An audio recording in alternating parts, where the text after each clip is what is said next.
Al gobernador electo, hoy, en nuestro departamento, Andrés Julián Rendón, tuve la oportunidad de conocerlo cuando era alcalde. Pero realmente tuvimos una cercanía en algún momento donde hablamos y empezamos desde el año pasado y empecé a conocerlo. Una persona tímida, no es antipático, es una persona bastante psicorrígida, como buen economista que es, y tiene esa percepción de futuro, de trabajo en orden. Y me sorprendió cuando yo hablaba con él y en qué le podía colaborar y qué podríamos hacer. Me sorprendió con sus propuestas porque me parecieron disruptivas. Sé que se ha recorrido el departamento en este tiempo, que fue largo, 3 veces, y lo caminó fuertemente. Y conoció mucho. Ya había tenido muchas oportunidades de decir que nuestro gobernador electo no conocía. No, ya había sido gobernador, había trabajado muchas cosas, pero las cosas van cambiando. Y hoy le quiero agradecer esa deferencia porque solamente hasta ayer supimos que usted quedaba electo. Bienvenido a Nos Cogió la Noche y gracias por su deferencia de venir hoy. No, Nacho, muchas gracias a usted por la oportunidad que me dio aquí el canal, el programa Nos Cogió la Noche, de compartir en un buen número de ocasiones las propuestas que tenemos con Antioquia, los dolores que recorrimos en ese recorrido de más de un año de trabajo en las subregiones del departamento y, por supuesto, las soluciones que la misma comunidad se anticipaba a darnos, muchas de las cuales son bastante innovadoras. Así que muchas gracias por darme esta oportunidad. Gobernador, hablemos de alguien fundamental. En este momento, doña Susana, ¿cómo está? ¿Cansadita? ¿Qué dice? Porque también fue protagonista de toda esta historia que empezó hace un año. ¿O estoy equivocado en lo que empezó hace un año? Más de un año. Más de un año, sí. Yo arranqué a recorrer el departamento, Nacho, justo después de la elección presidencial de segunda vuelta. Y básicamente desde ese entonces dejé de hacer unas cosas que me dieron muy duro no poderlas hacer con la rutina. Levantarme, hacer deporte a primera hora, bañar a los niños, llevarlo al colegio. Y a todos nos dio muy duro en la casa como desapegarnos de esa rutina, pero bueno, espero en la medida de las posibilidades volver a retomar buena parte de esas tareas. Lo veo difícil. ¿Y doña Susana cómo está? ¿Contenta? Bien, está muy contenta, muy consciente de la responsabilidad tan grande que esto implica con los antioqueños, sobre todo por ese cariño tan inmenso que nos manifestaron en las urnas. Muy conmovido con ese apoyo y muchas gracias, antioqueños. Hábleme de cada uno. ¿Qué le dijo Emiliana? ¿Qué le dijo Abigail? ¿Y qué le dijo Salvador? Los vi en fotos y los vi posando. ¿Qué le dijo cada uno? Y entienden ese concepto de ya papá gobernador. No, pues Emiliana estaba muy emocionada porque votó por primera vez. Entonces, eso sí. Fue una feliz coincidencia que ella, su primera vez en que ejercía un derecho ciudadano tan sublime para nosotros los que estamos en esta actividad y que pudiera ejercerlo en favor de su papá, pues para ella fue muy satisfactorio. Yo la acompañé a votar y toda la cosa. Susana, pues, siempre motivándonos a hacerlo bien, a no decepcionar, a no defraudar, a entregar hasta el último centímetro de piel, porque la vida de los paisanos, nuestros antioqueños, cambia, el territorio. Abigail, pues, que es como la ternura con piecitos, ella siempre que me dice solamente que me ama y me da besos. Y Salvador es un niño muy fuerte, muy vigoroso. Entonces él cada que me ve solo quiere pelear conmigo, hacer la lucha. Entonces él todavía no está pensando en eso. Él me dice, papi, la lucha, la lucha. Y oiga, me preocupa una cosa. Usted no vive en Medellín.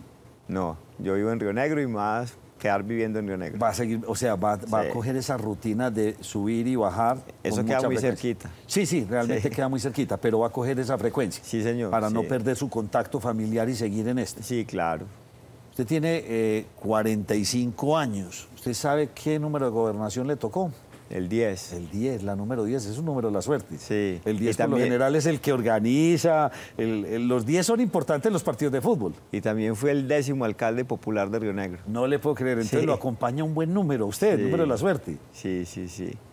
A mí me gusta mucho, digamos que, como pienso en esas coincidencias.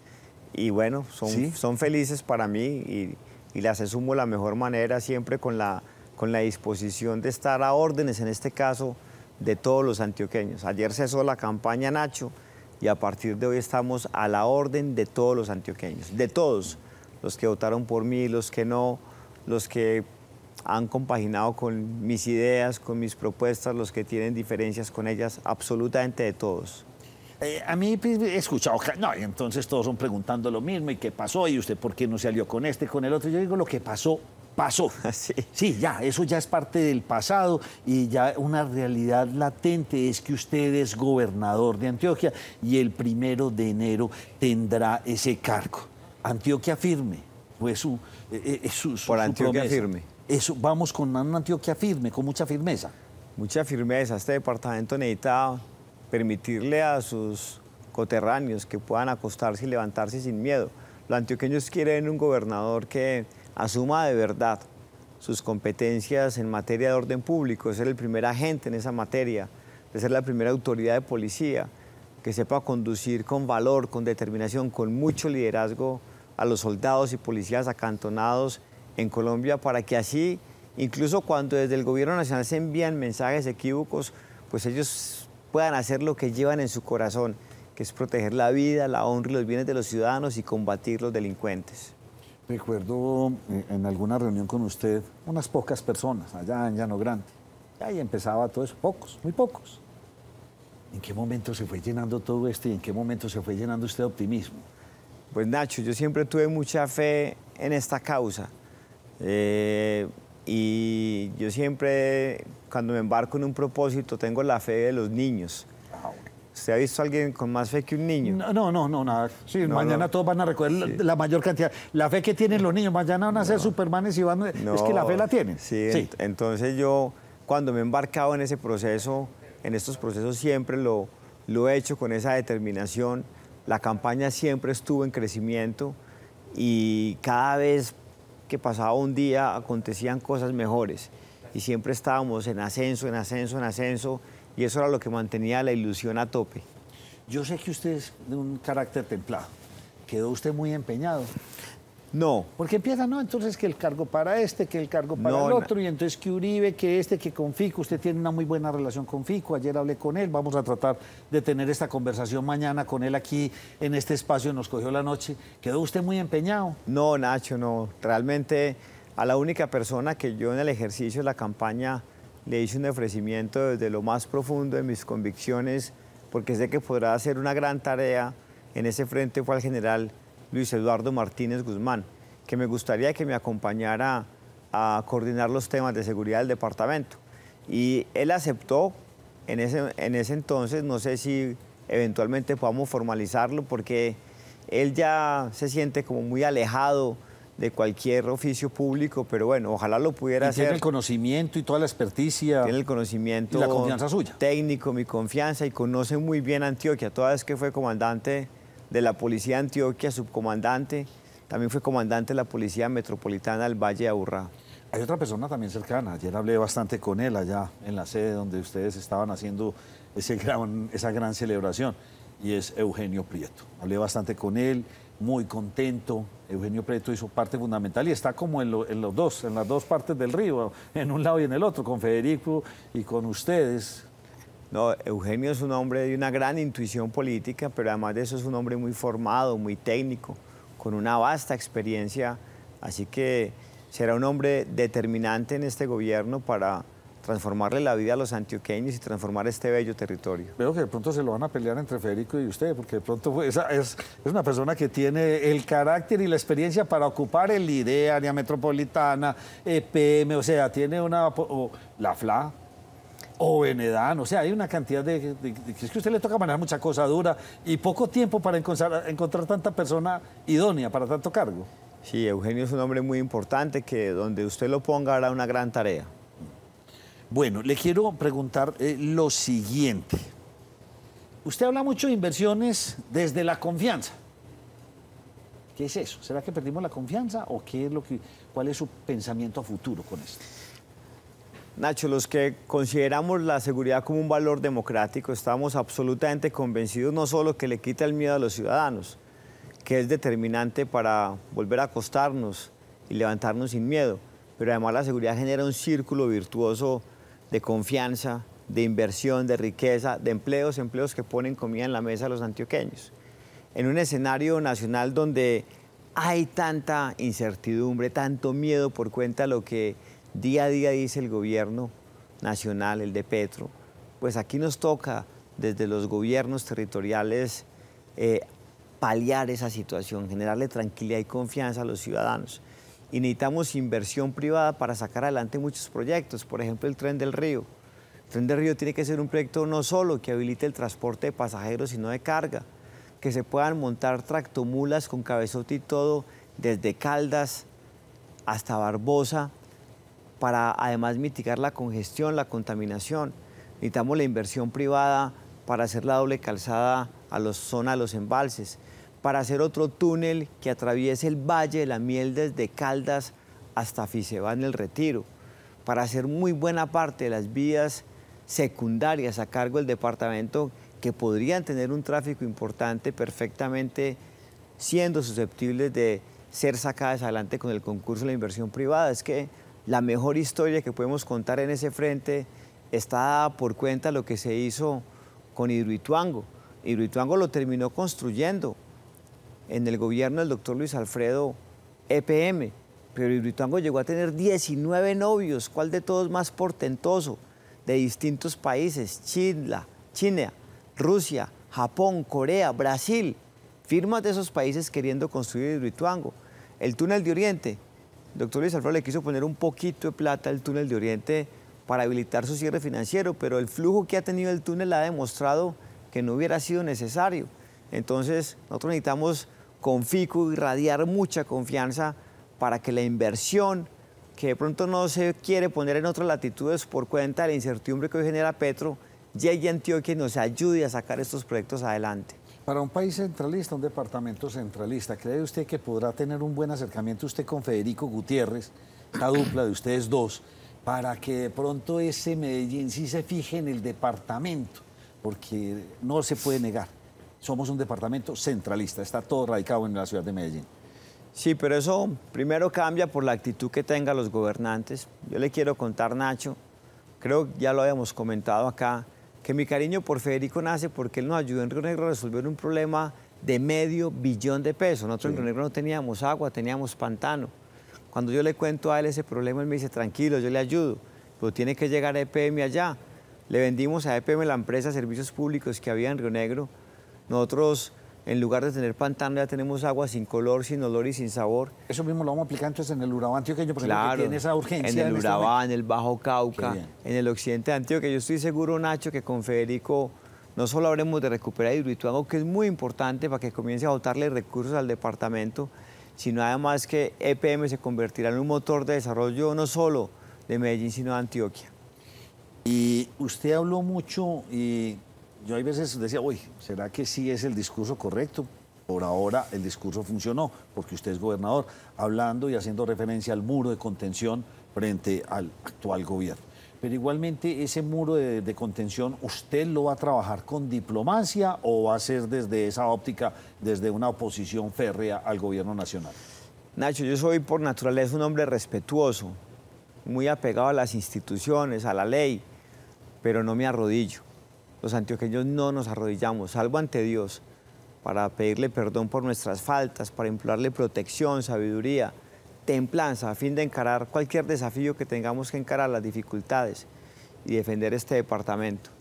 Nosotros lo que no estamos dispuestos a hacer es a aceptar chantajes, ni rabias que pongan en riesgo inversiones tan importantes para el departamento, como por ejemplo las vías de cuarta generación, las autopistas de la montaña.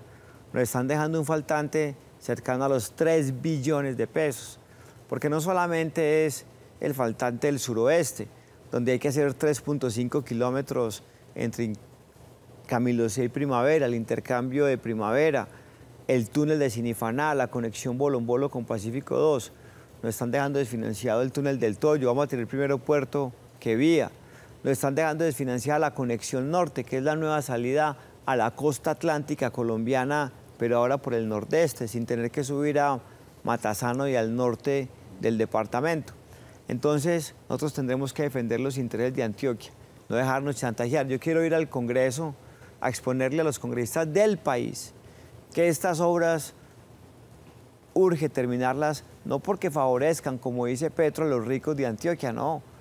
No hacerlas ponen en riesgo nuestra competitividad, pero además, Nacho, imposibilitan una conexión que ha soñado el país desde hace mucho tiempo, entre todo el suroccidente del Pacífico colombiano, con el puerto más próximo que se podría tener en el Caribe colombiano, que es en nuestro Caribe, en el Urabá antioqueño. Entonces voy a ir al Congreso a exponerle a ellos que eso podría tener una solución sin necesidad de gastarse un peso del presupuesto nacional, y es modificando la ley de APPs o la de las nuevas concesiones. ¿Por qué? Porque hoy solo se permite que esos contratos se adicionen hasta en un 20% de su valor inicial, cuando lo rutinario en el sector público ha sido que se puedan adicionar hasta en un 50%. Si eso no surte efecto, vamos a volver acá para utilizar nuestro banco de segundo piso, el Instituto para el Desarrollo de Antioquia, la idea a que permita hacer los cierres financieros. La idea puede prestar hasta 7 billones de pesos, solo tiene colocado 1.5 billones y vamos a echar mano de ese maravilloso instrumento para promover el desarrollo de Antioquia. Sí, porque si no esto se queda en el limbo. No lo vamos a dejar. Y no se pueden quedar en el limbo. No lo vamos a dejar en el limbo, Nacho. Y sé que es difícil, pero ¿usted de quién se va a rodear? ¿Quiénes ha pensado? Secretario de Infraestructura, ya me habló de un posible de seguridad, pero en salud, en educación, ya no le voy a pedir nombres, pero ¿de quién se sueña usted rodearse? Porque yo tengo entendido una cosa, y yo no sé si estoy equivocado, usted no va a esperar hasta el final de su mandato para cortar cintas y decir inauguré.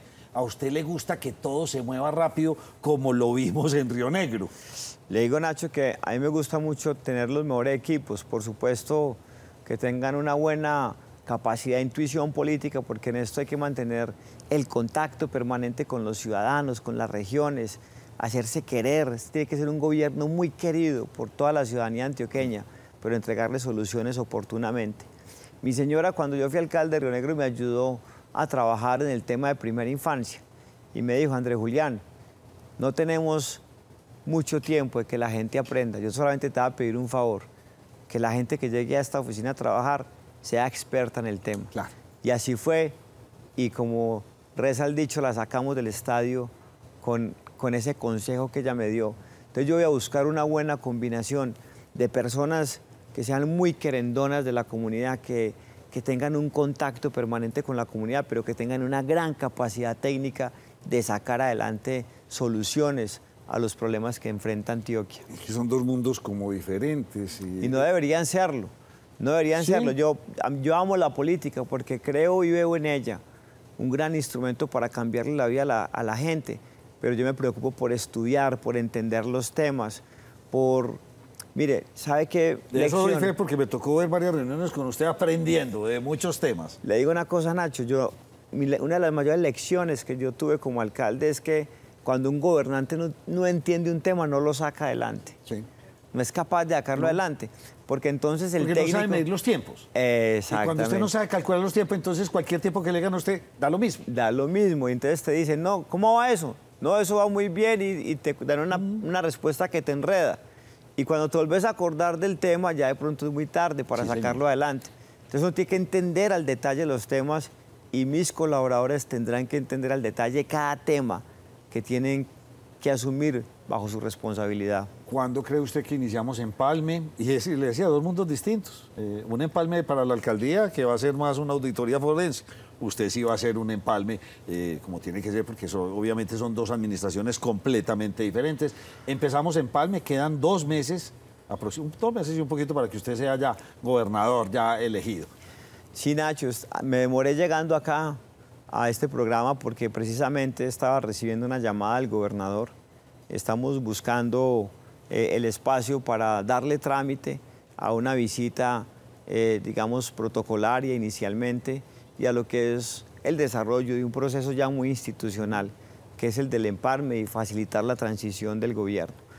Como usted bien lo dice, este es un gobierno muy diferente al que infortunadamente tuvo Medellín, donde saquearon la ciudad y donde a Federico no le queda de otra que recibir eso con una auditoría forense. Pero también aquí hay muchas cosas por hacer, por corregir. A mí me atormenta mucho esos gastos de funcionamiento tan abultados del departamento, 900.000 millones de pesos, 1/3 de eso en gastos de personal. Los gastos de personal este año respecto al anterior crecieron en cerca de 50.000 millones de pesos.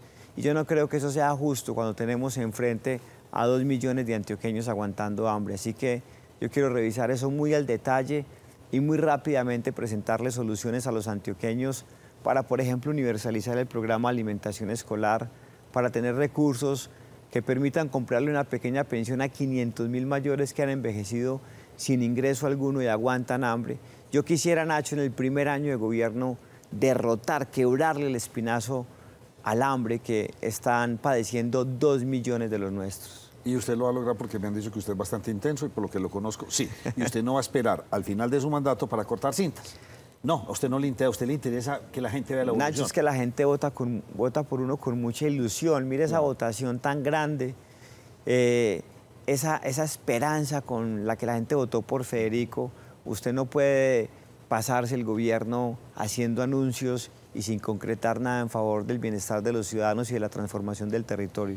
Espero que pueda organizar todo, solamente le voy a pedir un favor. Sí debe descansar y acordarse de esas 4 personas tan importantes.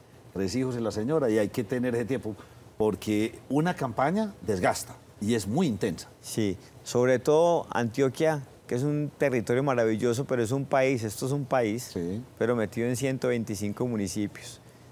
Pero recorrerlo fue maravilloso, fuera maravilloso, Nacho, ojalá... Pero a usted le hizo falta algo. Dígame. ¿Usted cómo le...? Es que me quedé con una pregunta. Por ahí lo vi montado. A mí es que no me gustó. Yo entre Nissan y Toyota me quedaba con el Toyota, pero usted con ese Nissan de su papá, creo que era de su papá.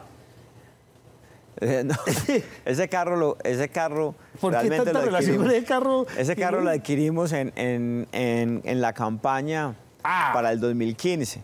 Y entonces, mi papá le encantan los carros. Mi mamá dice que a mi papá y a mí nos encantan los tiestos viejos. Pero ese Tiesto está hoy en Tiesto, ese Nissan, ¿no? Y entonces, cuando terminó esa campaña, bueno, lo guardamos ahí. Después Rodrigo, el alcalde actual, después Esteban Quintero, cuando aspiró a la Cámara, lo utilizó. Y entonces después Rodrigo lo utilizó en su campaña del 2019. Mejor dicho, va a tener buenos agüeros, está cotizando ese carro, ¿no? Sí, entonces Rodrigo lo utilizó. Y cuando lo utilizó, nos lo devolvió. Y mi papá me dijo, hombre, Andrullian, ese carro está en muy mal estado, pues en una campaña, Claro. ¿cómo dejan un carro? Vendámoslo. Yo le dije, no, ese carro no lo vamos a vender. No, tiene buen agüero. Ese es mi amuleto de la suerte. Y entonces, bueno, me da pena decir todo el esfuerzo que al que le hemos dedicado a ese carro. Entonces él renegaba, pero al final también se encariñó del carro. Lo tumbaron, pero por allá un día le hizo poner ese caja de quinta, que dirección hidráulica, y eso, mejor dicho, quedó peor. si uno quiere hacer ejercicio, tiene que manejar el carro para poderlo voltear. Pero no, la verdad es que lo queremos mucho y no lo vamos a vender, lo vamos a dejar ahí porque es una pieza icónica como de la carrera política nuestra. Y ese es un medio de transporte, el otro a usted le gusta mucho trotar, ojalá que no pierda esa acción en su vida que es tan importante, y ojalá lo vi por ahí trotando en el Urabá, en algunos territorios, en campaña que se podía, consígase personas que lo cuiden, pero que también sean dedicados al deporte, porque eso a usted le ayuda. Mucho, mucho, Nacho. La verdad es que para mí, yo pues muchas veces he intentado meditar, no he sido capaz, pero para mí la mejor meditación es correr. Sí, está mirando el reloj, sé que tiene muchas citas. No lo estoy mirando, sino que yo no sé si sea bueno o malo, pero como el reloj está conectado al celular, entonces veo que me llaman y me llaman. Claro. Entonces me gusta saber quién me está llamando. No, está bien.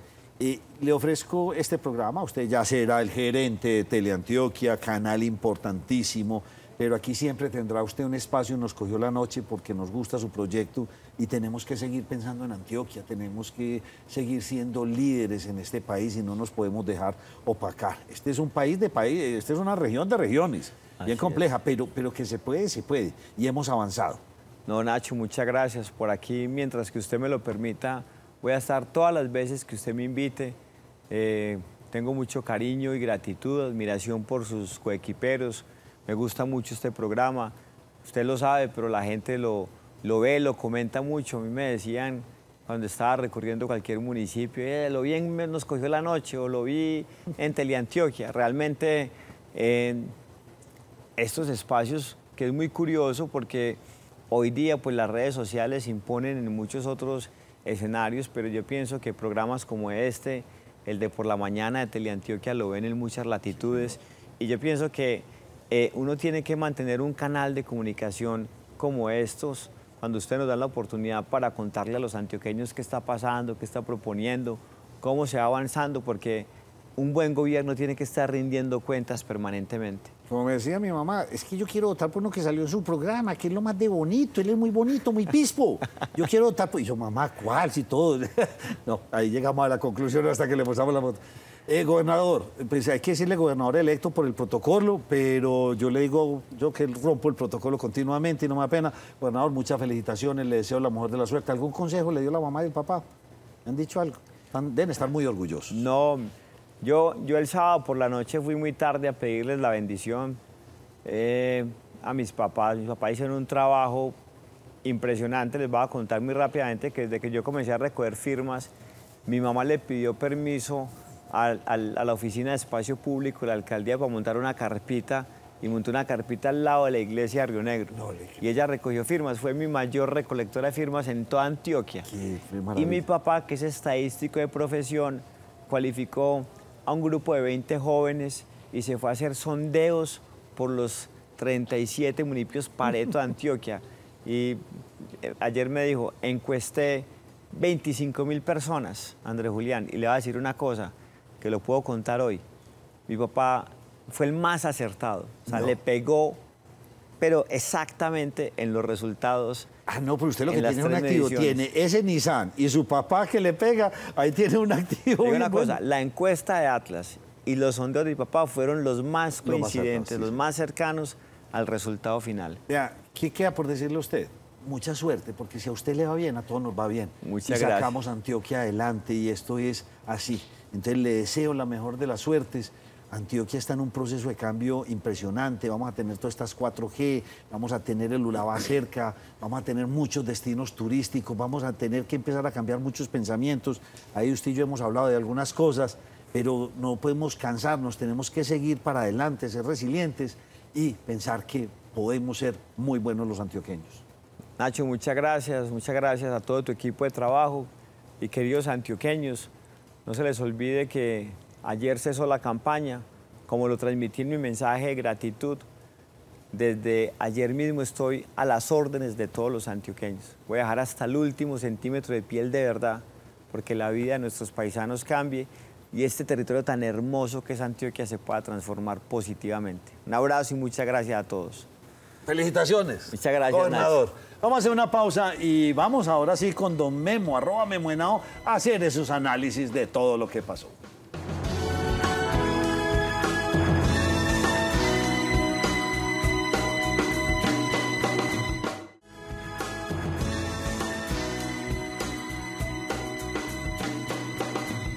Desde hace algunos días venimos aquí los viernes tratando otro tipo de temas en Nos Cogió la Noche. Hemos pensado mucho en la salud. Yo creo que muchos nos vemos afectados por el estrés, por la angustia, por la falta de hacer deporte, porque tenemos trabajo, porque nos suben los servicios, por todo. Y obviamente estos niveles en algo terminan influyendo en nuestro organismo. Invitamos hoy a un cardiólogo, Johnny Alder. Bienvenido, ¿cómo está usted? Muchas gracias, Nacho, muy bien. Bueno, yo le decía que se me le iba a llevar a los problemas del corazón de María Andrea y lo dije con toda la seriedad del mundo. Sí. Y lo digo con toda la seriedad del mundo porque, mire, a uno le invitan mucho los médicos a hacer deporte. Ella le gusta hacer atletismo, trotar y hacer todo este ejercicio. Y uno hay veces se pregunta, ¿eso sí es tan bueno? ¿Eso no era que desgasta el corazón? A veces uno sale a hacer cualquier ejercicio y uno siente que eso se le va a explotar. ¿Hasta dónde está bien forzar nuestro corazón? Bueno, primero que todo hay que decir que la actividad deportiva y hacer deporte es sano y es aconsejable, pero también hay que decir que tienes que ir donde el médico antes para mirar factores de riesgo para no tener problemas cardiovasculares durante la práctica del ejercicio. Así sea una persona tan joven como es María Andrea, porque a la mía yo se lo acepto. Voy a empezar a trotar la semana entrante, no, yo le acepto que debo ir. Pero las personas jóvenes de entrada, si quieren hacer ejercicio, deberían hacer eso. Total, porque es que, digamos que la causa de los problemas cardiovasculares haciendo actividad deportiva es la enfermedad coronaria. a partir de los 35 años. Sin embargo, personas mucho más jóvenes de 35 años pueden presentar enfermedad coronaria o aterosclerosis sin saberlo. María Andrea, ¿usted está segura de que sí se ha hecho revisar? Yo la veo como muy coronaria por estos días. Sí, Nacho, pero... muy coronaria. Pero mire, aquí me da lugar el doctor para preguntarle algo, porque, claro, muchas personas que hacemos deporte dicen, no, pues el deporte es salud y demás, pero sí recomiendan incluso hacer chequeos médicos antes de competencias de alto rendimiento. Y los nuevos voy a hacer cardio. Y sale uno los ve así que se mueren y hacer cardio. Entonces, y de pronto tal vez eso no es bueno. Yo pienso, Nacho, que el doctor sí nos debería como hablar, digamos, desde el inicio de qué es eso de las pulsaciones, que generalmente cuando uno va a caminar, incluso en caminadora, el doctor le dice, sí, mírese las pulsaciones, pero ¿cómo es ese tema de las pulsaciones? Eso es dependiendo de la edad, qué es lo que uno tiene que medir, o qué autorregulación debemos tener para decir, aquí hay una bandera roja y es mejor visitar al cardiólogo. Claro, cuando uno va a hacer ejercicio, pues el ideal es entrenar unas fases o unas zonas para hacer la actividad física. Y eso se hace a partir de una prueba cardioergospirométrica que por lo menos en mi consultorio se hace. Pero no solamente tocaste un tema muy importante sobre en qué frecuencia hacer ejercicio, sino qué posibilidad tengo yo, si modifico la frecuencia cardíaca, puedo impactar sobre la salud de cualquier persona, incluso sobre alguien que está haciendo deporte y actividad deportiva. Y eso es fundamental. Nosotros en nuestra unidad cardiovascular hemos diseñado un método que se llama ergotraining, en el cual modulamos la frecuencia cardíaca a través del control de la respiración y podemos modular la variabilidad cardíaca, que es una variable para disminuir impactos cardiovasculares. Doctor, para estas personas que hacen tanto ejercicio, el corazón avisa. ¿Hay algún síntoma, algo que a quien practica deporte, uy, carajo, el corazón me está avisando? Sí, sí puede avisar. Por ejemplo, puede haber algo de dolor, algo de malestar, algo de ahogo, algo de pérdida de conocimiento o sensación de que te vas a desmayar y no te desmayas, o como también ninguna sintomatología. Por eso en el problema cardiovascular se dice que es las enfermedades silenciosas. Y dicen que es la mejor muerte. Bueno, una muerte súbita... Sí, no, todo el mundo dice, ojalá me muera un infarto. Mucha gente lo para dice. el muerto, Nacho, no para la familia. No meta a la familia, pero usted que esto se desconectó de una es lo mejor. Bueno, usted encamado pues 6, 7 meses, un año, eso es muy duro. Antes de que nos vayamos para terrenos tan suntuosos. Doc, hemos visto recientemente casos de deportistas de alto rendimiento, futbolistas, personas que se dedican a actividades muy atléticas, sufriendo de fallas en el corazón, que se desploman de pronto. Y en nuestro imaginario desconocedor, pues es un poco sorpresivo porque antes nos dicen, no, es que el ejercicio nos ayuda a tener el corazoncito fuerte, pero estamos viendo estos casos. ¿Qué está pasando?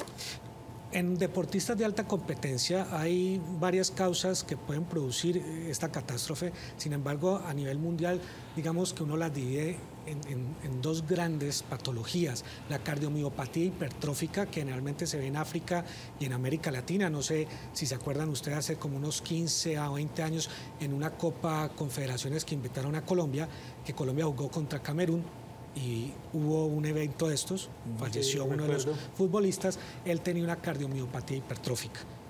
Y la segunda es la displasia ritmogénica del ventrículo derecho e izquierdo, que ve más que todo en Europa. Hay otras causas, pero estas son las dos grandes causas en atletas de alto rendimiento, menores de 35 años. Los mayores de 35 años, que generalmente son los deportistas joviales, que cada 8 días nos encontramos en los parques, tienen enfermedad coronaria. ¿Es el corazón el que falla o son todas las venas y el flujo las de arterias? Las arterias? ¿Realmente qué es donde deberíamos prevenir o dónde está el dilema? Depende. Porque si hablamos de enfermedad aterosclerótica, son las arterias, obstrucción de las arterias. Y si hablamos de las otras patologías que pueden estar involucrando el músculo o el tejido de sostén del músculo, pues es otra parte del corazón. Pero las dos desencadenan un tipo de arritmia, ¿sí?, en donde va a desencadenar la tal muerte súbita que todos estamos ya con ese término acostumbrados. Hablar del corazón es tan... Yo pues le pregunto a usted, ¿qué debo hacer? Usted me dice, aliméntese bien, no coma grasa, no fume, lo mismo, y es un discurso que nos lo han echado toda la vida. Haga un poquito de ejercicio. Pero fuera de eso, ¿qué más debe hacer uno por el corazón?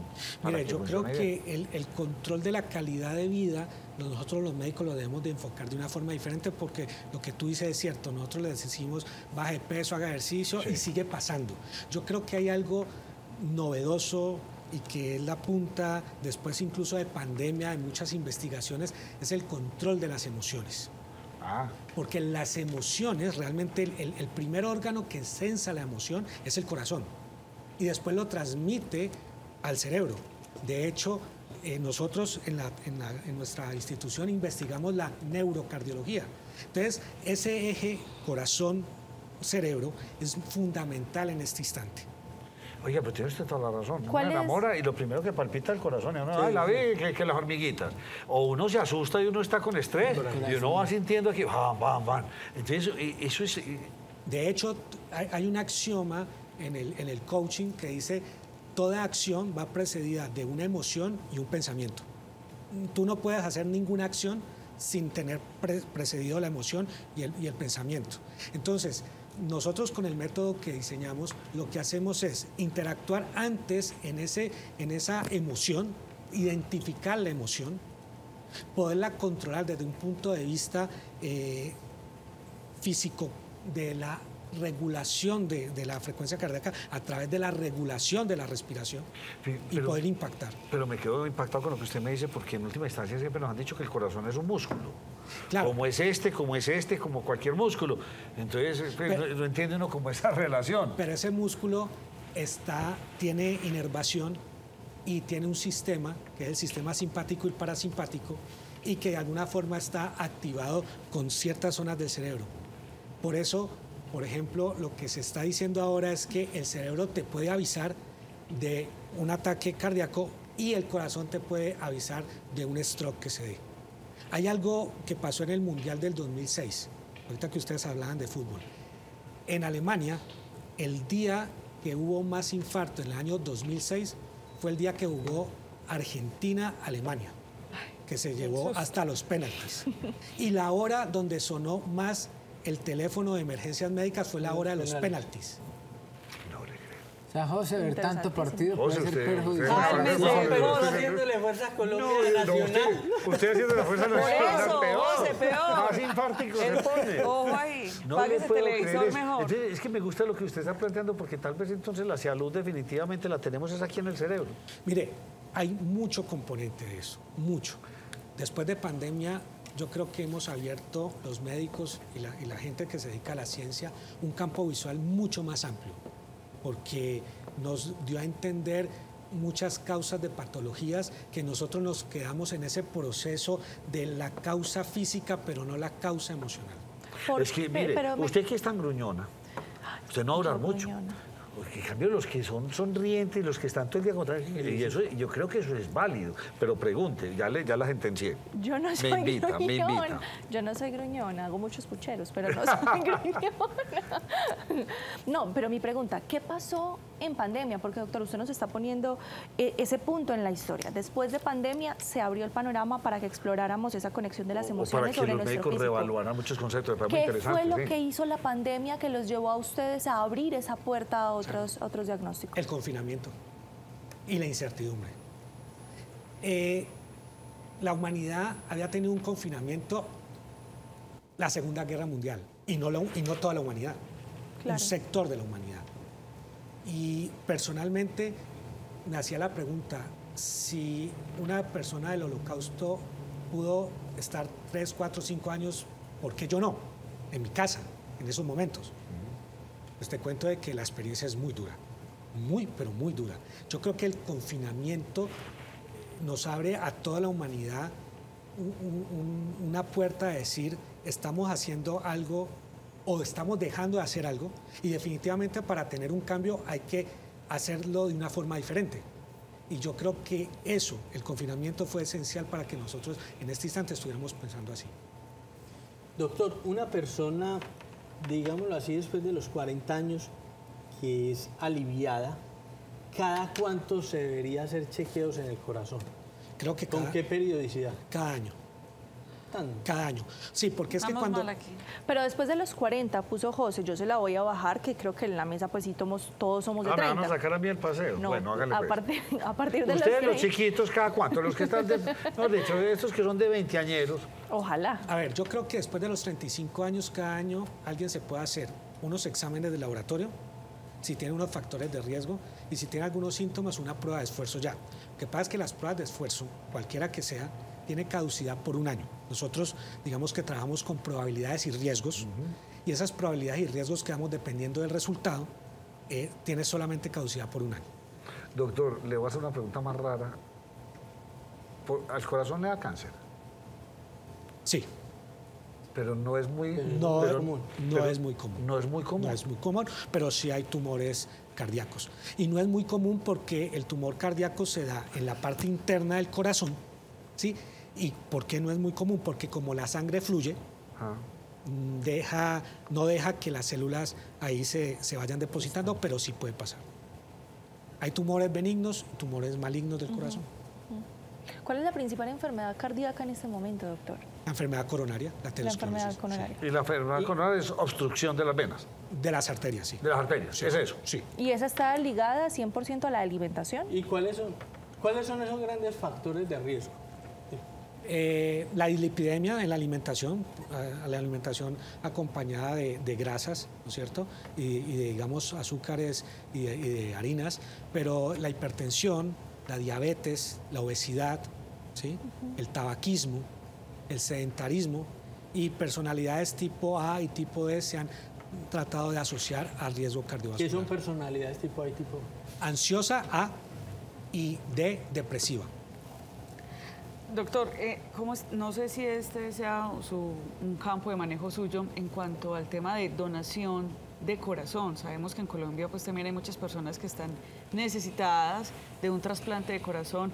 ¿Cómo está Colombia en ese campo? ¿Cómo está Antioquia en ese campo? Yo creo que Colombia ha mejorado mucho de hace unos 20 años para acá, por lo menos en la educación a la gente, ¿no es cierto?, a la sociedad, de que si lo puede donar, done sus órganos, y Antioquia es pionero en esto. Evidentemente los hospitales y las clínicas de acá han sido pioneros, con una institución en Bogotá, 2, y en Cali 1, pero Antioquia es pionero. Me devuelvo al punto anterior que me llamó mucho la atención. ¿Qué tanto ha avanzado la farmacología en este sentido? Porque uno ve, pues, entonces, enfermedades coronarias, entonces ya inventan, pues, ya se habla inclusive de drones o de, ¿cómo se llama?, nanotecnología. O sea, esto le hablan a unas cosas que uno no se la cree, pero ¿qué tanto ha avanzado? Porque ahora hay pastillas hasta para los diabéticos, ya la insulina tiende pues como a un segundo nivel y usted tiene otros medicamentos. ¿Qué tanto ha avanzado en ese sentido? Mire, yo creo que la industria farmacológica ha avanzado desde tratar de lanzar medicamentos cada vez para que el paciente en los primeros inicios de sus enfermedades se pueda controlar mejor, sí, y no desencadenar el impacto, ¿ya? A eso es lo que busca la ciencia, porque digamos que tener una mejor dieta o hacer ejercicio mengua, pero nosotros somos seres humanos que cada día vamos creciendo y nos vamos enfrentando al envejecimiento normal del cuerpo como al envejecimiento normal de la arteria, por decirlo así. Y esa formación de placa aterosclerótica dentro de la arteria. Eso es un hecho.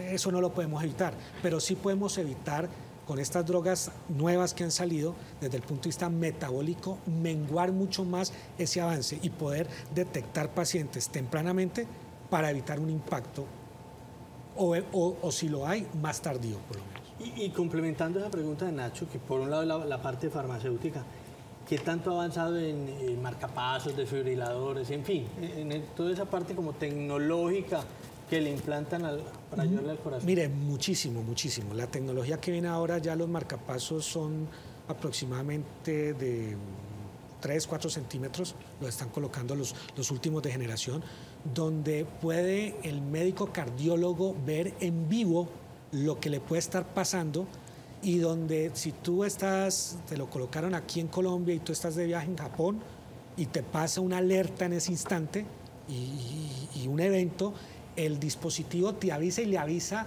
correcto, por intermedio de una app al cardiólogo y se pueden comunicar por el dispositivo y su cardiólogo en cualquier lugar del mundo le puede decir lo que pasó y lo puede orientar a donde tiene que acudir en ese instante. Es que lo mismo está pasando con los diabéticos. Entonces ya se pone una cosa aquí conectada y el teléfono, Tania mismo le llega al médico, oiga, este cuento de la tecnología va a una velocidad impresionante.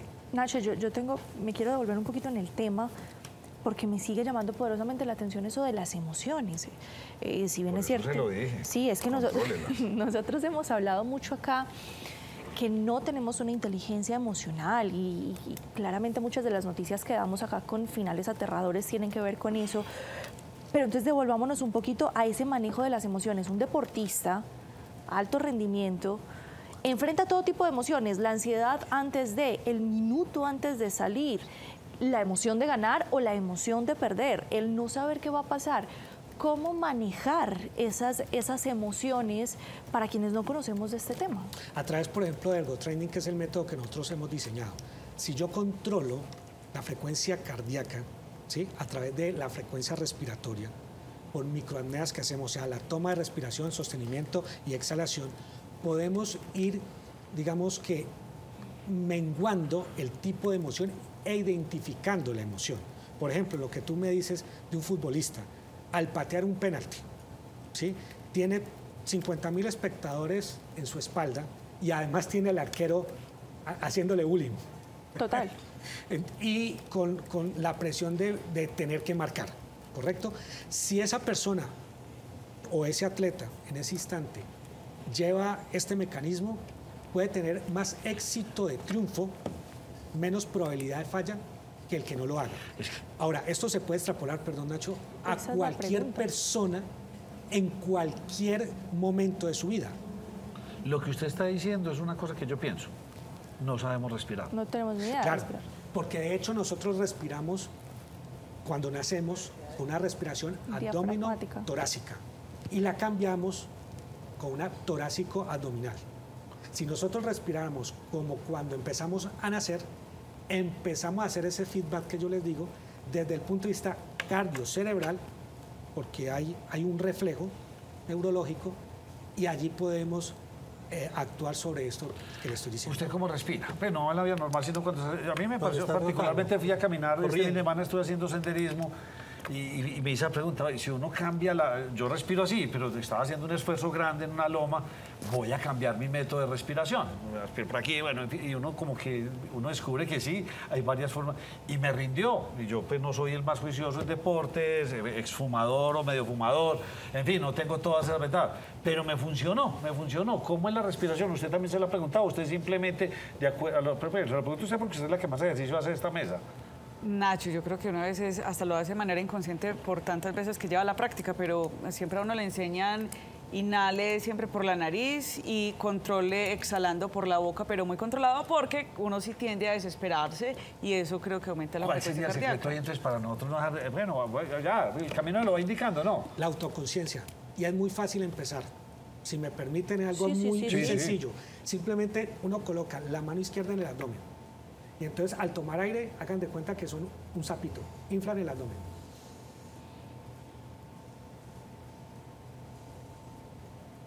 Así se van acostumbrando. Segundo paso, mano derecha en el pecho. Solamente el pecho. Y después, el tercer paso es interactuar los tres. Es mano izquierda en el abdomen, inflar el abdomen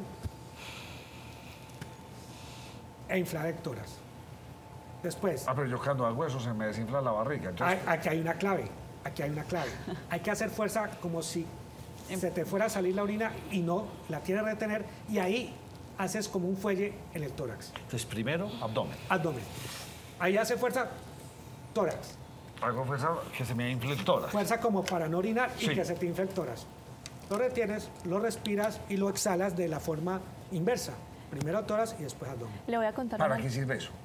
Eso sirve exactamente, es el principio para modular desde la frecuencia respiratoria la frecuencia cardíaca. Si tú modulas eso, impactas en la variabilidad cardíaca y además tiene muchos impactos a nivel cognitivo, cerebral, a nivel fisiológico, muscular. ¿Cuántas veces, ya voy a hacer ejercicio ahora, Hay que hacer lo que es sencillo. hasta que yo sepa hacerlo ya naturalmente. Exacto, esto de poner las manos es un anclaje.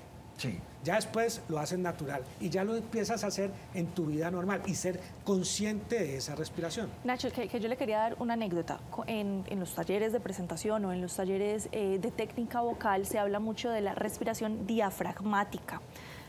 Porque nosotros tenemos pues una exigencia vocal bastante grande, entonces para no aporrear las cuerdas vocales. Y la mejor forma de explicarle, por ejemplo, a quienes están iniciando en todo este cuento, cómo es la respiración diafragmática, es una pregunta muy sencilla. ¿Cómo jadea un perro? Y cuando usted hace el ejercicio de cómo jadea el perro, se va a dar cuenta que va a respirar y se le va a inflar, en términos muy coloquiales, el estómago y empieza. Entonces, si usted ve, no sé si ahí me alcanza a coger la cámara, me voy a poner de pie incluso, mire, si usted ve cómo jadea un perro, el perro le va a hacer...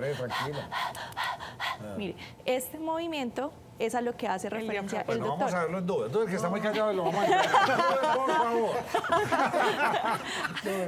Pues, doctor, muchas gracias por habernos acompañado. Clarísimo. El mensaje siempre debe ser el mismo. Aliméntese bien, obvio. Eso pues está claro. ¿Ah? Haga ejercicio, física. Claro, ¿sí o no? Pero usted hoy nos trajo un mensaje distinto. Aprenda a respirar. Y control de las emociones. Y controle las emociones. Sí, señor. Emociones y aprenda a respirar, no sé en cuál de los dos órdenes, pero controle. Y funciona, oiga, me llama la atención. Yo, por lo general, soy una persona que todo el día hablo bobadas, estoy feliz, trato como de estar contento, estar como libre de todos esos... Porque hay personas que uno sí los ve alicaídos todo el día y uno diría, estos son más propensos a enfermarse que uno que está como más tranquilo. Total. Muchas gracias, muy interesante todo lo que nos dijo. A ti, Nacho, al equipo, muchas gracias. Bueno, aprenda a ver.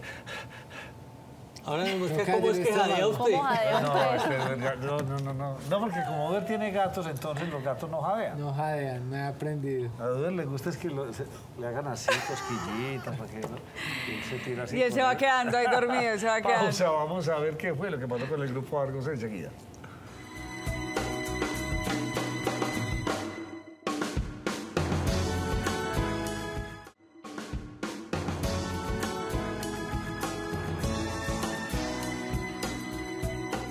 Bueno, tenemos a una invitada muy especial, investigadora, es doctora, y nos vamos a hablar de algo que qué pereza. Doctora Katherine Marín, ¿cómo me le va?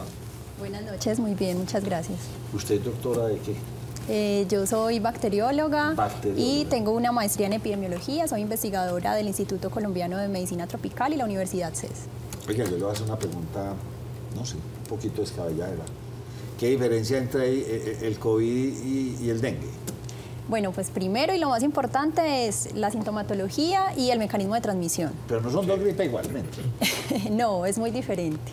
Los síntomas podrían inicialmente confundirse porque hay que saber que dengue es una enfermedad viral, es transmitida por un mosquito. Entonces, primero el mecanismo de transmisión es vectorial, que es a través de una picadura, en este caso es un zancudo, que se denomina Aedes, que pueden ser Aedes aegypti o Aedes albopictus. Entonces, no es cualquier zancudo el que tiene la capacidad de transmitir, sino específicamente esta especie de zancudos. Mientras que COVID, la transmisión fue vía respiratoria y por eso también alcanzó pues unos niveles de transmisión bastante acelerados, bastante rápidos y alcanzó pues realmente lo que se denominó pandemia, que fue un impacto mundial. Entonces también el mecanismo de transmisión por un lado difiere y por otro lado la sintomatología, que COVID pues se centra principalmente en la complicación respiratoria. Porque generar una alerta hoy que vamos a entrar en verano y uno tiene como asociada la gripa, el dengue y todo al invierno, a los climas fríos, a mojarse, sí, uno como que tiene asociado las gripas al invierno. Sí, al invierno, ¿sí o no? De pronto las gripas a uno le dan en verano. Por ejemplo, cuando usted está en esos países muy cálidos del Caribe, que usted está afuera, ese calor tan y entró y tuvo un choque térmico con los aire acondicionados, pues no sé si eso es propenso, pero ¿por qué generar una alerta ahora? Bueno, resulta que dengue es una enfermedad que se denomina endemo-epidémica. Eso quiere decir que se estableció hace ya muchos años en Colombia y en diferentes países, sobre todo del área tropical, pero que se denomina endémico porque ya se estableció y epidémicos porque tiene la capacidad de que alrededor de cada 3 a 5 años va a generar brotes o epidemias. Entonces, la última epidemia o el último brote importante que tuvimos en América y en Colombia de dengue fue en el año 2019. Entonces, se esperaba que a partir del año 2020 2022 comenzara nuevamente el incremento de los casos y efectivamente desde finales de 2022 se evidenció este incremento y ya para el año 2023 se establece ya un brote o una epidemia que es un incremento bastante importante de los casos comparado con los últimos 5 años. Qué buen dato el que usted da, es que eso tiene ciclos. Sí, o sea, cada 3 años da dengue. Dengue se mantiene. Pues dije un número al azar, sí, o cualquier tipo de epidemia de estas. Por lo menos con esta enfermedad que es de transmisión vectorial, ¿cierto? Ya se ha establecido que es cíclica. Permanece todo el tiempo hay personas susceptibles a enfermarse, todo el tiempo hay transmisión, pero en algunos momentos del año esa transmisión es más bajita. Pero sí se ha establecido que cada 3 o 5 años siempre, por lo general, se generan brotes. Hay que hacer la pregunta de fondo ahí, ¿por qué? ¿Cuál es la razón? Sí, ¿cuál es la razón? Bueno, existen como diferentes razones, ¿cierto? Creo que la más importante está relacionado con las variables climáticas.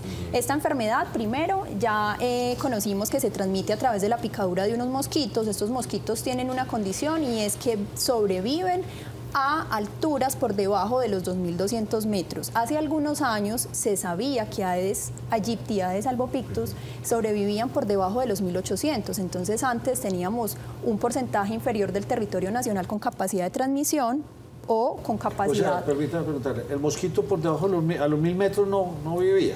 No vivía por encima de los 1.800. Ah, ya, no vivía por encima. En los últimos años se ha venido adaptando y ha alcanzado alturas superiores, quiere decir que temperaturas un poco más frías, porque históricamente ha sido más de temperaturas más cálidas. Más tropical. Más tropical, pero se ha venido adaptando. Todo eso también es gracias al calentamiento global. Sí, porque uno lo que piensa es que por lo menos hace unos 10, 15 años era difícil pensar en que el dengue pegara en la ciudad de Medellín por el aspecto climático. Pero vemos temperaturas aquí cercanas a los 36, 37 grados centígrados y es más que obvio que ese fenómeno se pueda dar. Exactamente. Incluso ya en municipios que han sido más o que históricamente han sido más fríos porque se encuentran más altos, ya incluso se ha encontrado presencia del mosquito y transmisión de la enfermedad. Epidemióloga Marín, 2 cositas. La primera, recordemos sintomatología para que cubramos la pregunta básica que hay que hacer y la segunda, hablemos de lo que pasó en Medellín, porque acá se hizo... No sé si la palabra es experimento, pero sí se hizo un proyecto en el que se liberaron otros zancudos para intentar mitigar sintomatología. Y me corrió bastante, llegó a la conclusión, pero no importa, respondamos. Ok, bueno, respecto a los síntomas, esta es una enfermedad que tiene un espectro clínico muy amplio, es decir, puede ir desde formas asintomáticas o muy leves hasta formas muy graves. Lo más básico, la sintomatología general, primero, fiebre. Malestar general, que es dolor muscular, dolor articular. Es muy importante las manifestaciones dermatológicas que son brotes, sensación de rash o de piquiña. También pueden haber sangrados por mucosas, por las encías, por la nariz y sintomatología digestiva como dolor abdominal, vómito, diarrea y en algunos casos también podría presentarse sintomatología respiratoria, pero básicamente esos son como los síntomas generales. También es súper importante mencionar los signos de alarma. Los signos de alarma son los que deben llevar a las personas a consultar. Las edades que más debe vigilarse son estas edades extremas que son los niños menores de 5 años, las mujeres embarazadas y las personas mayores de 65. Pero en sí en toda la población se puede presentar la enfermedad, cualquiera se puede complicar, pero estas edades son un poco más críticas. ¿Qué signos de alarma pueden presentarse?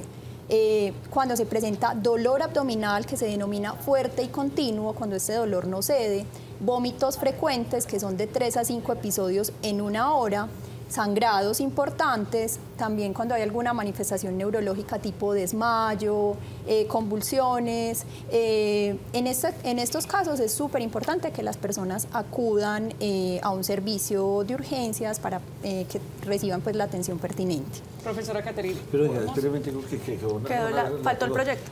Respecto a la segunda pregunta.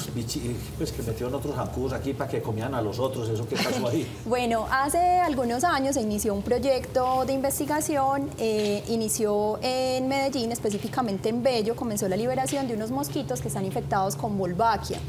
Wolbachia es una bacteria que a nivel de laboratorio inicialmente se estableció que tiene la capacidad de inhibir la transmisión del virus.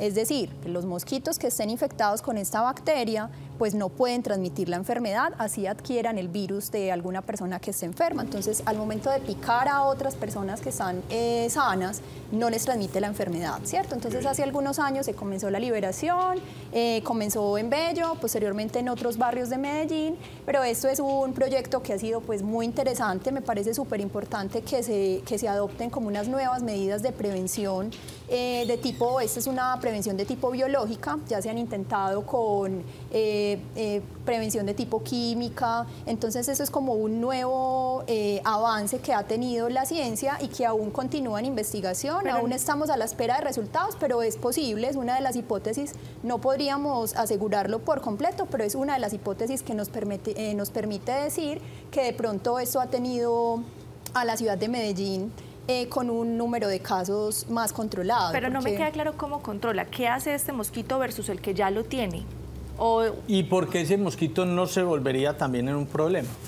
Ok, los mosquitos generalmente no tienen de forma natural esta bacteria que se llama Wolbachia. Sí. Lo que hace el experimento es infectar de forma natural los mosquitos y lograr que posteriormente los nuevos mosquitos que nazcan también tengan esa transmisión vertical de la bacteria y se genere de forma masiva una cantidad o una población de mosquitos que ya tienen esta bacteria, ¿cierto? Entonces normalmente no la tienen, la investigación lo que ha tratado de hacer es que se establezca la bacteria, la mayor cantidad de mosquitos posibles y ya se ha establecido que inhibe la infección o la transmisión del virus. Entonces, que genera como una especie de inmunidad. Genere una inmunidad, entonces estos mosquitos lo que hacen es que que evitan la transmisión de la enfermedad por tener esta bacteria. Es como una vacuna, pero desde el origen. Exactamente. Sí. Es un control que se denomina control biológico, ¿cierto? ¿Y esa bacteria no afecta a los humanos? No.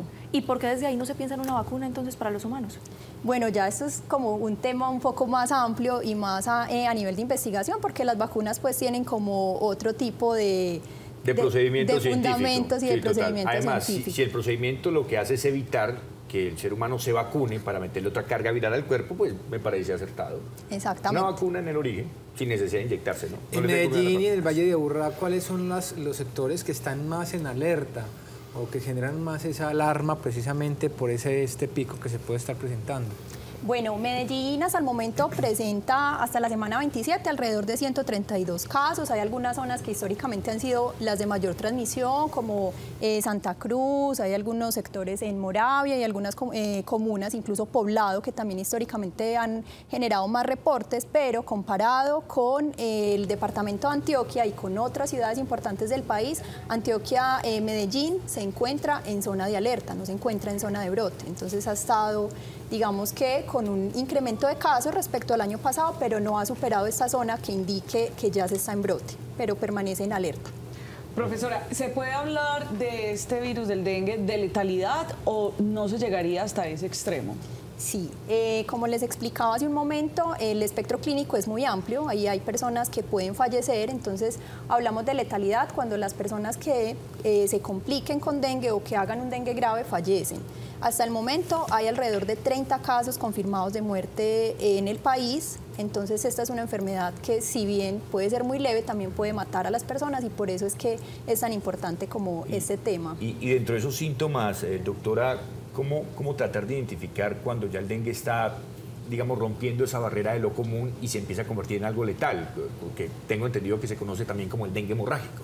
Ok, anteriormente se llamaba dengue clásico y dengue hemorrágico y ahorita tiene una nueva clasificación que es dengue sin signos de alarma, dengue con signos de alarma, que son los síntomas que ahorita les mencioné, y dengue grave. Dengue grave se considera cuando ya hay compromiso de órganos.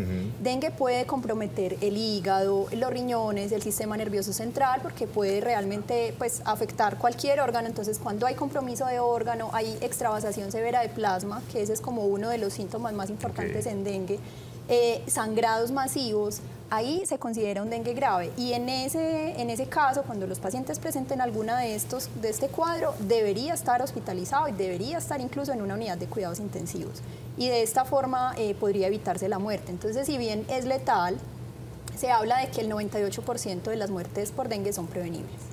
Profesora, acá en Antioquia, digamos en zona rural, pero también acá en Medellín hay muchas invasiones y generalmente están al lado de los ríos. Esto genera un mayor riesgo, digamos ahorita también en época de sequía, o las personas que están allí acumulando agua.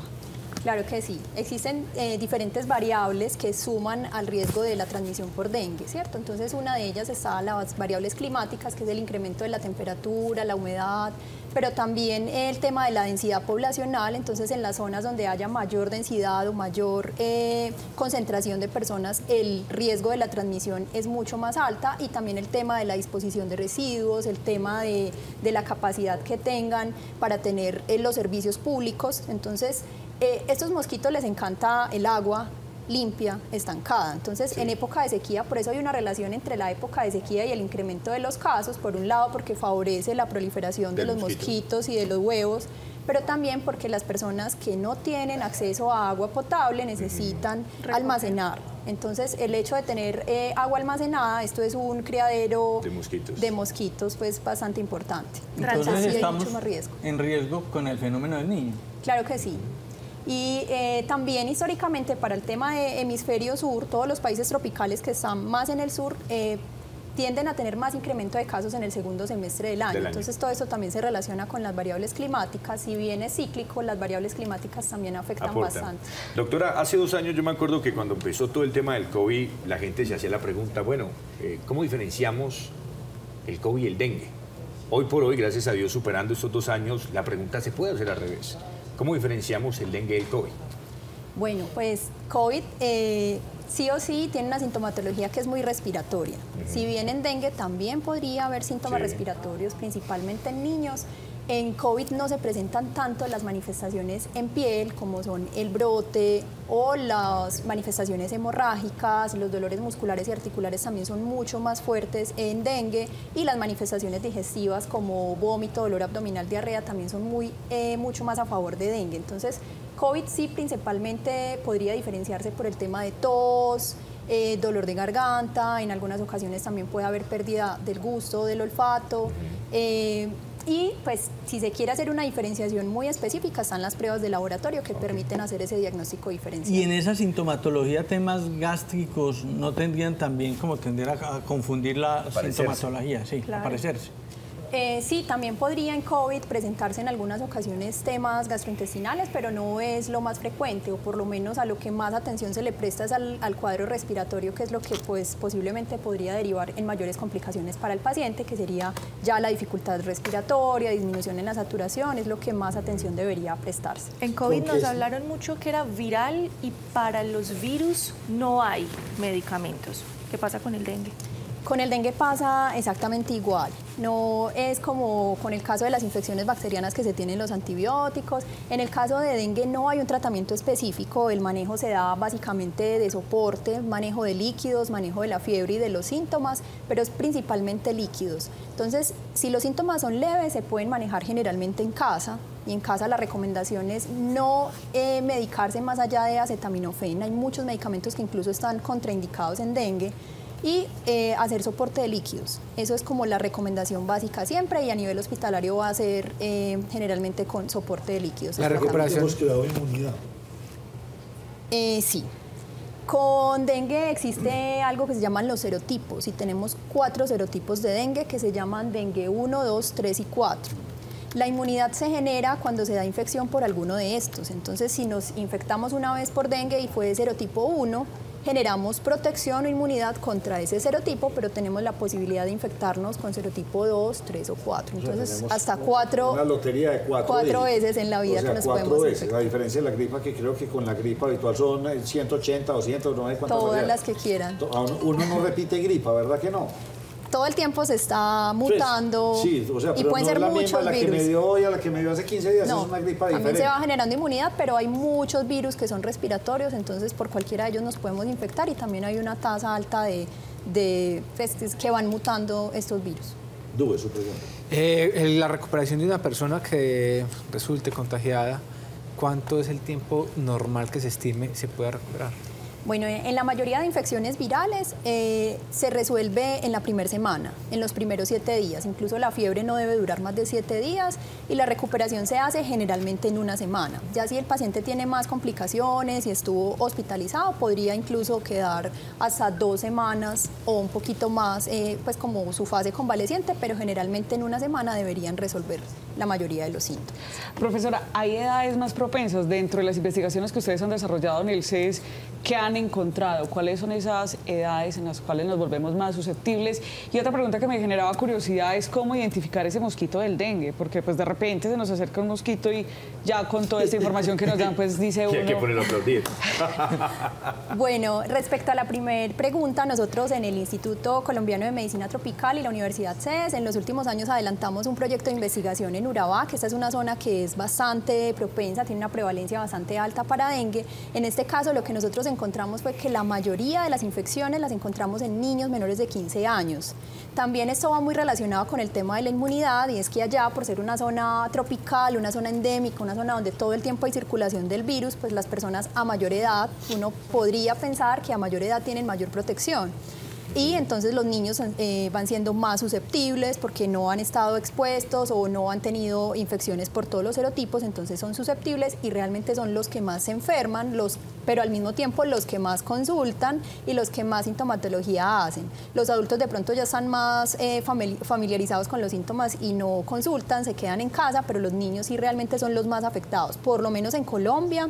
En los estudios que hemos hecho en Urabá y en Colombia, lo que más evidencia es que hay mayor sintomatología, sobre todo en esas edades menores, en los niños. ¿Y el mosquito? Y respecto a la segunda pregunta, el mosquito Aedes tiene una característica y es las paticas. Este mosquito se denomina... no, mija, pero eso tiene que ver con lupa. A revisar. No, Nacho, ese es el mosco grande. No. Cuando entienda a sumar la hora que es lo peor que le prepa. Y usted imagine... Le pregunta antes de que lo pique. No le puedo creer que eso pues ya... Bueno, pero el mosquito, este zancudo no es tan chiquito, entonces no, realmente... grande, es el mosco araña que llaman. Es grande, lo denominan el mosquito tigre y es por las paticas. Es muy fácil de diferenciar porque las paticas tienen rayitas blancas, entonces son paticas negras con rayitas blancas, entonces realmente es muy fácil, o si lo alcanzan a atrapar, inmediatamente, uy, era una vez, creo que me salió de dengue. Entonces es muy sencillo, pues es fácil de diferenciar. Pero no necesariamente porque ese mosquito me pique me va a dar. No todos los mosquitos están infectados con el virus, entonces tiene que ser que haya picado una persona enferma y posteriormente ya haga la transmisión, pero no todos están infectados. Y hay veces estas enfermedades conllevan a otras, como usted nos lo explicó. ¿Cuál es el cóctel ahí? El mal cóctel. O sea, a mí me dio esto, un dengue, pero se me juntó con esto me complico. O con...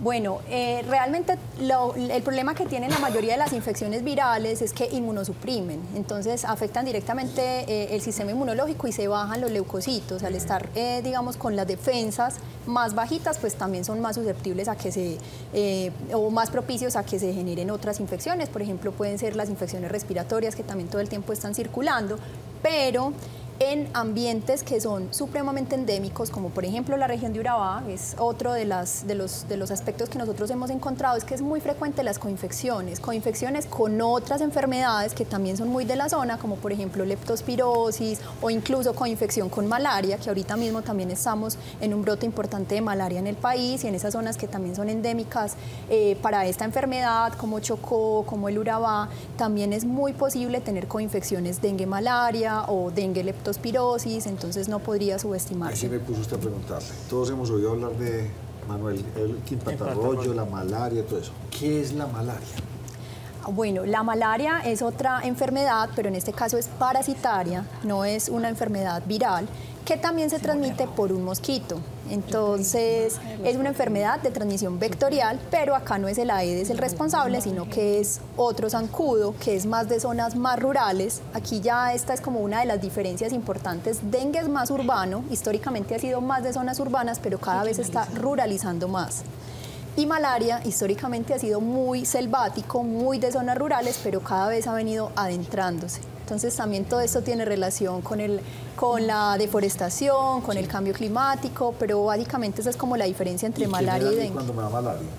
Bueno, malaria genera también fiebre, escalofrío, también hay mucha afectación a nivel hepático, entonces las personas podrían perder, también disminuir el número de plaquetas, también tener ictericia, fiebre, cefalea, dolores musculares, pero sobre todo es como las complicaciones también a nivel hematológico que podrían presentarse, porque este es un parásito que infecta directamente los glóbulos rojos. Entonces, esta es como una de las características. ¿Y esa vacuna de la que le preguntaba Nacho, de la de Manuel Elgin Patarroyo, qué pasa con ella? Bueno, no, la vacuna pues hace muchos años comenzó el tema de la investigación, pero se frenó. Realmente es una vacuna pues que ahorita mismo no podemos decir que funciona, alcanzó alrededor de un 50% o incluso menos de efectividad, entonces no ha sido aprobada, se quedó como en esa fase de desarrollo, entonces actualmente no existe pues una vacuna aprobada para malaria, por lo menos no en Colombia. ¿Y tratamiento sí hay? Tratamiento sí hay. Esta es una enfermedad parasitaria y existen unos medicamentos específicos para esta enfermedad. Regresando al dengue, en el caso del departamento de Antioquia del país, ¿cuáles son esas zonas de preocupación? Bueno, todo el territorio colombiano se encuentra en brote. La única entidad territorial que se puede decir que se encuentra en zona segura es Bogotá. De resto, todo el territorio colombiano se encuentra en zona de brote, hablando de departamentos, aunque hay algunas ciudades que están con un número de casos menor, pero a nivel departamental, pues todos los departamentos están afectados y todos están en situación de brote. ¿Y en el caso de Antioquia? Antioquia se encuentra... Pero, ¿qué zonas, qué subregiones? Ok, las subregiones más afectadas son el Urabá y el Bajo Cauca. Estas han sido también las subregiones que más reportes han tenido históricamente de dengue, pero actualmente sobre todo Turbo, Apartado, Chigorodó y en el Bajo Cauca, Caucasia son los que más están aportando a las cifras de Antioquia. Profesora, ¿cómo se articula, digamos, la academia que está representada por usted y, digamos, el Instituto Nacional de Salud frente a esto? ¿Han faltado, digamos, también acciones para evitar que los casos de dengue sigan aumentando en Colombia? Bueno, acá es muy importante decir que dengue, ya les expliqué al principio que esta es una enfermedad que es muy cíclica, que es muy difícil decir que la vamos a frenar del todo, pero son las acciones colectivas, no solamente responsabilidad del Instituto Nacional, ni de las entidades territoriales o las secretarías de salud o la academia, sino que es una responsabilidad colectiva. Si bien cada uno tiene sus responsabilidades, sobre todo las personas o las comunidades también tenemos esa responsabilidad, debemos conocer cómo se hace la prevención y asimismo trabajar para evitar la propagación del vector, que esa es la acción más importante para disminuir o mitigar el tema pues, de los casos. Entonces estas son unas acciones que son colectivas. Desde la academia los proyectos de investigación son muy importantes, pero también pues todas las instituciones son responsables. Caterine. ¿Solo dengue? ¿O por qué más nos debemos preocupar en esta temporada de este tipo de enfermedades? Chikungunya. Bueno, sí, muy buena la pregunta, sí, chikungunya. Esto es muy importante porque a principio de año la OPS, que es la Organización Panamericana de la Salud, lanzó una alerta, la lanzó para toda América, justamente con el incremento de casos de chikungunya y Zika en Paraguay y Brasil. En Colombia ya tuvimos epidemia de chikungunya hace unos años y de Zika también. En el momento tenemos un número muy escaso de casos reportados en el país, pero no podemos, digamos, subestimarlo, porque el escenario es muy similar, los síntomas son muy parecidos, la forma de transmisión es igual, entonces es perfectamente posible que así como hay un brote de dengue, en algún momento también se genere nuevamente un incremento de casos en alguno de estos arbovirus que también se denominan igual. Las medidas, cuando se lanzan estas alertas, dependen de cada gobierno, ¿qué medidas se pueden ir tomando? Exactamente. En este caso, la Organización Panamericana de la Salud lanzó la alerta, pero ya a nivel de cada país, en este caso es el Ministerio de Salud o el Instituto Nacional de Salud, emite las recomendaciones específicas, que es hacer, por ejemplo, las búsquedas activas comunitarias, hacer diagnósticos por laboratorio para saber cuáles virus están circulando, prestar o hacer una mayor vigilancia a nivel de las instituciones de salud y que las instituciones de salud se preparen y sepan cómo deben atender estos casos. Entonces son un despliegue de acciones que se generan ya desde a nivel de las entidades de salud que hacen las recomendaciones para el país. ¿Se ha llegado a presentar algún caso de transmisión de persona a persona que no sea por el vector del mosquito, sino un caso de transmisión de humano a humano? Bueno, es muy raro, pero es posible. La transmisión principal es por la picadura del mosquito, pero en algunos casos podría presentarse, por ejemplo, transmisión vertical, que es de madre a hijo, o por transfusiones sanguíneas, pero en este caso pues no sería muy frecuente. Por transmisión sexual para dengue aún no, pero para Zika, sí es uno de los mecanismos de transmisión.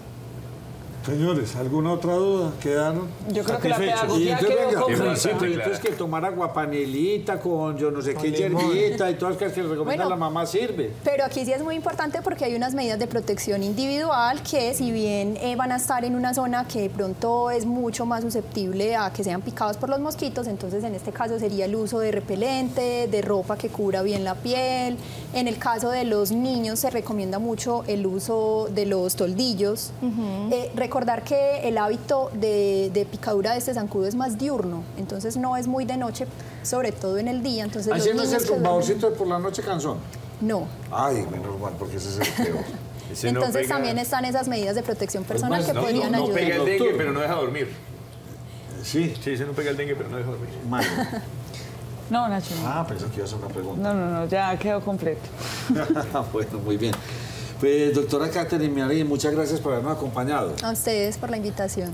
Dengue, preparémonos para esto, se vienen, así sea verano, se le como el momento propicio al dengue en el país.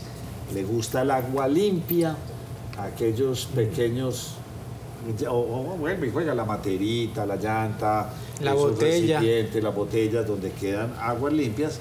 Bien complejo para esta enfermedad que puede tener como consecuencia la muerte. Exactamente. Así.